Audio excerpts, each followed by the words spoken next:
Hai, nama saya Della Rosa. Saya adalah seorang newbie coach, yaitu mentor untuk orang-orang yang kepingin punya bisnis online. Pada kesempatan kali ini, di video ini saya akan membahas frequently asked question atau pertanyaan-pertanyaan yang umumnya ditanyakan ketika orang kepingin punya bisnis toko online. Seperti yang Anda dan saya ketahui bahwa toko online memang sedang booming, toko online sedang menjamur. Dari tahun 2012, 2013, 2014, 2015 semakin banyak sekali toko online yang berada di internet. Kenapa bisa terjadi demikian? Ya, karena memang kondisinya memang toko online memang sedang digandrungi istilahnya. Dan kalau kita melihat statistik, kita lihat bahwa digital buyers, jumlah orang-orang yang belanja melalui internet itu semakin bertambah dari 2012 sampai 2015 dan trennya akan terus naik sampai dengan 2016, 2017 dan seterusnya. Jadi memang saat ini adalah momentum yang sangat tepat jika Anda mau berbisnis online. Kemudian ada lagi survei yang menyatakan bahwa global omset toko online di tahun 2013 seluruh dunia adalah 963 triliun dolar. Jadi kalau dirupiahin Anda bisa lihat nolnya ada banyak sekali. Itulah sebabnya kenapa masih banyak orang yang melirik bisnis toko online. Karena memang tepat, karena bisnis toko online itu memang bisnis yang sangat fleksibel, bisa dijalankan di mana saja asalkan ada koneksi internet, dan income-nya juga bagus asalkan Anda tahu cara memanage-nya dengan benar. Nah, biasanya pertanyaan yang diajukan oleh orang-orang yang kepengen punya bisnis online adalah, kita bahas yang pertama dulu. Biasanya mereka akan tanya, saya mau punya bisnis toko online, gimana sih caranya? Terus apa sih yang mesti disiapkan? Nah, itu adalah pertanyaan yang umum sekali yang sering banget ditanya oleh orang-orang yang kepengen punya bisnis online. Sebenarnya mungkin Anda pun udah tahu jawabannya. Ketika kita mau punya bisnis online, biasanya apa sih yang perlu kita perhatikan pertama kali? Ya, tentunya kita harus ada produk. Nah, jadi biasanya kalau orang bertanya hal tersebut kepada saya, maka saya akan jawab, Anda harus punya produk. Nah, produk itu tidak harus buatan Anda sendiri. Jadi Anda bisa, jika Anda memang sudah memiliki produk sendiri, jadi Anda punya produksi di pabrik atau di rumah, maka Anda bisa memasarkan produk Anda sendiri. Ataupun jika Anda tidak mempunyai produk, bukan artinya Anda tidak bisa punya bisnis online. Anda bisa memiliki bisnis toko online dengan meminjam atau menjual produk orang lain. Jadi kita ambil produk dari supplier, kemudian kita jual di bisnis toko online kita sendiri. Kemudian apalagi yang perlu diperhatikan untuk membangun bisnis toko online? Yang kedua adalah supplier dan metode pengiriman. Jadi asumsi saya adalah Anda tidak memiliki produk, karena ada banyak sekali orang yang ingin punya bisnis toko online, tapi mereka nggak punya produk. Jadi mereka akan mencari produk yang cocok untuk dijual, dan otomatis mereka juga akan mencari suppliernya, supplier yang reliable, yang dapat dipercaya, supaya bisnisnya akan berjalan dengan baik dan lancar.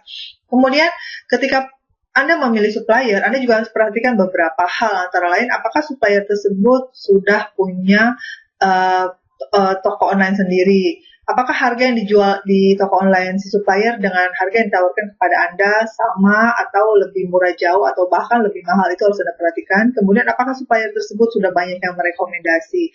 Jadi Anda harus perhatikan beberapa hal ketika Anda memilih supplier. Jangan sampai Anda memilih supplier yang salah, karena bisnis online Anda bisa mandek di tengah jalan.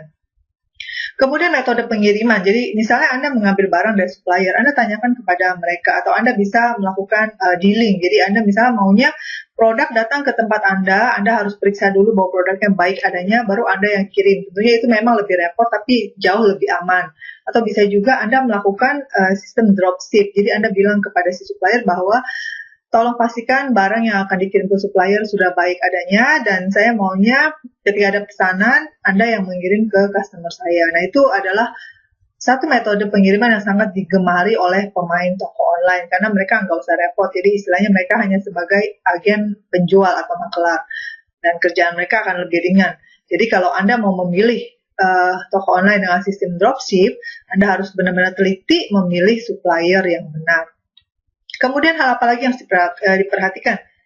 Yang ketiga, biasanya kalau orang ingin punya bisnis toko online untuk kelihatan lebih profesional dan lebih terpercaya, amatlah sangat baik jika Anda memiliki website sendiri. Jadi website itu bisa Anda buat sendiri, atau kalau si suppliernya memang sudah supplier yang high teknologi sudah bagus, dia akan menyiapkan namanya web replika untuk Anda. Jadi dia udah punya website sendiri, ketika ada orang mau menjadi resellernya, maka Anda diberikan website replikanya secara gratis. Nah, itu akan sangat menguntungkan sekali untuk Anda, karena Anda tidak perlu pusing bikin website sendiri, karena bikin website sendiri untuk Anda yang sangat awam itu nggak gampang dan butuh waktu. Atau kalau Anda mau outsource ke orang, biayanya pun nggak murah. Jadi saran saya adalah ketika Anda mau punya bisnis toko online, sementara Anda sendiri masih bekerja, carilah supplier-supplier yang sudah memiliki website, sehingga ketika Anda bergabung untuk menjualkan produk si supplier, Anda tidak perlu pusing membuat website lagi, karena sudah ada website replika. Website replika adalah website kopian, jadi si supplier punya website, semua reseller dikasih website yang sama, tapi di belakangnya ada ID-nya masing-masing. Jadi ketika terjadi penjualan, maka sistem akan membaca, ini ID siapa yang jualan. Nanti komisi akan masuk ke rekening Anda masing-masing. Jadi nggak usah khawatir, walaupun website yang sama persis, tapi transaksi penjualan tidak akan nyasar. Oke, demikian pertanyaan yang paling sering saya dengar ketika orang mau membuat bisnis toko online. Nanti di video berikutnya saya akan memaparkan lagi beberapa pertanyaan yang sering ditanyakan oleh orang yang mau membangun bisnis online. Kalau Anda ada pertanyaan atau mau menghubungi saya, Anda bisa menghubungi saya melalui PIN BB saya, WhatsApp saya, ataupun menjadi subscriber di website saya. Oke, sekian dulu video kali ini. Sampai jumpa di video selanjutnya.